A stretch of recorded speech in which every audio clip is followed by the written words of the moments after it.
Party मालाडच्या वतीने स्वातंत्र्यवीर सावरकरांच्या पुतळ्याविषयी काँग्रेसने जे काही तक्रार करायला सुरुवात केली आहे त्याच्याविरुद्ध आम्ही आज या ठिकाणी आंदोलन केलं। ही फक्त चुणूक आहे, ही फक्त सुरुवात आहे। जर यानंतर काँग्रेसच्या कुठल्याही पदाधिकाऱ्याने मालाडमध्ये जर सावरकरांच्या विरोधात काही वक्तव्य केलं तर मग भारतीय जनता पार्टी काय आहे ते त्यांना कळेल।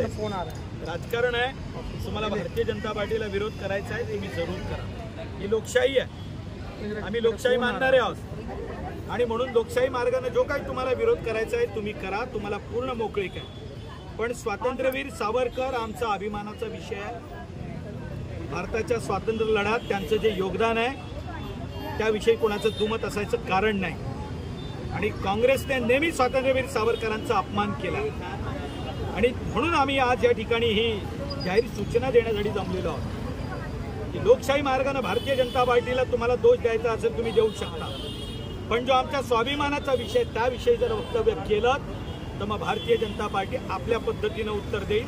एवढंच आज आम्ही या ठिकाणी सांगितलं। देखिए, असलम शेख ने साबित कर दिया कि वो हिंदू विरोधी है और महाराष्ट्र विरोधी है और भारत विरोधी। स्वतंत्रवीर सेनानी, स्वतंत्रवीर सैनिक स्वतंत्रवीर सावरकर जी के खिलाफ वो और उनके चमचे मिलकर जो ये विरोध कर रहे हैं, जो आरोप कर रहे हैं, इसका कड़ा विरोध भारतीय जनता पार्टी के हम कार्यकर्ता कर रहे हैं और ये निषेध हमारा तब तक जारी रहेगा जब तक असलम शेख और उसके चमचे वीर सावरकर जी का अपमान किया उसके लिए माफ़ी न मांगे, तब तक हम लोग ये निषेध करते रहेंगे। और जो लिखित रूप में उन्होंने जो पुलिस प्रशासन या बीएमसी में जो तकरार की है वीर सावरकर जी के पुतले के खिलाफ, वो लिखित रूप में वापस ले, तब तक हमारी लड़ाई चालू है।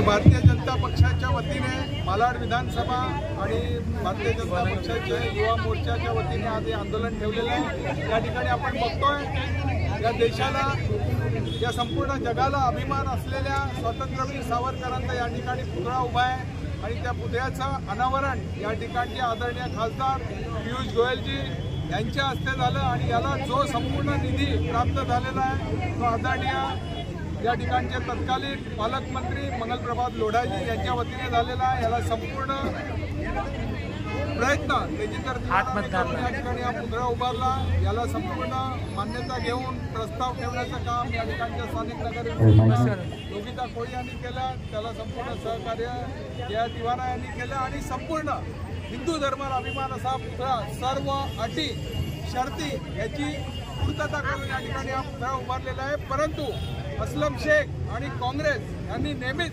सावरकरांच्या विरुद्ध भूमिका घेतली आणि म्हणून त्यांच्या काही चमच्यांना एकत्र करून या पुतळ्याच्या विरोधात त्यांनी तक्रार केली आणि हा पुतळा हटवण्यासाठी त्यांनी निवेदन केलेलं आहे। मी या ठिकाणी एवढंच सांगतो, हा पुतळा असलम शेख किंवा कोणाचा बाप जरी आला तरी हा पुतळा या ठिकाणी हटवला जाणार नाही, एवढंच सांगण्यासाठी आज